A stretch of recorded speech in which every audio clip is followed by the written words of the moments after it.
उसी वक्त घर से सारी बरकत समाप्त हो जाती है जब महिलाएं ऐसे 3 स्थानों पर बैठ जाती हैं। दोस्तों, कौन से वह 3 स्थान होते हैं जहां महिलाओं के लिए बैठना शुभ नहीं बताया गया है? यदि महिलाएं ऐसे 3 स्थानों पर बैठती हैं तो उनके घर की बरकत समाप्त होती है और घर में दरिद्रता आती है।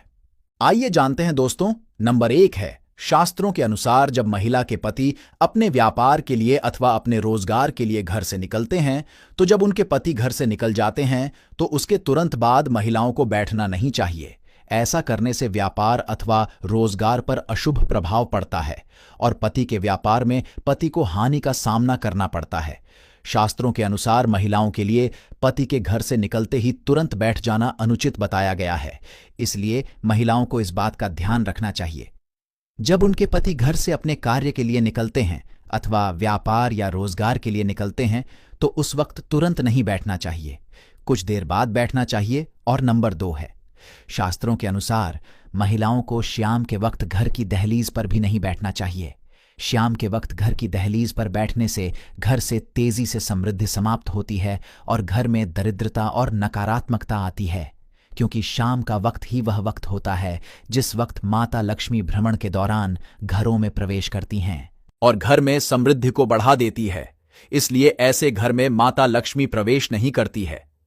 जिस घर की महिला शाम के वक्त दहलीज पर बैठी रहती है, शाम के वक्त घर की दहलीज पर बैठने से हर घर की स्त्री को बचना चाहिए, क्योंकि घर की दहलीज ही मुख्य द्वार होता है। माता लक्ष्मी के आने का घर की दहलीज को ही लांघकर माता लक्ष्मी घर में प्रवेश करती है, इसलिए घर की दहलीज का बहुत महत्व है। इसलिए महिलाओं को अवश्य ही ध्यान रखना चाहिए। और नंबर 3 है, शास्त्रों के अनुसार घर में ब्राह्मण अथवा अतिथि के आने पर बैठे नहीं रहना चाहिए। यदि महिला उस वक्त घर में बैठी रहती है जिस वक्त घर में कोई ब्राह्मण आया है अथवा कोई अतिथि आया है, तो यह शुभ नहीं होता है।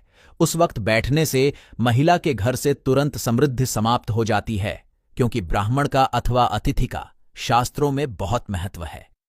अतिथि ईश्वर के समान होते हैं, इसलिए अतिथि का स्वागत पहले करना चाहिए। अतिथि के आने पर अथवा घर में ब्राह्मण के आ जाने पर घर की स्त्रियों को बैठे नहीं रहना चाहिए, उस वक्त भी खड़े हो जाना चाहिए। जब घर से ब्राह्मण चले जाएं अथवा अतिथि चले जाएं, बाद में महिलाएं बैठ सकती हैं।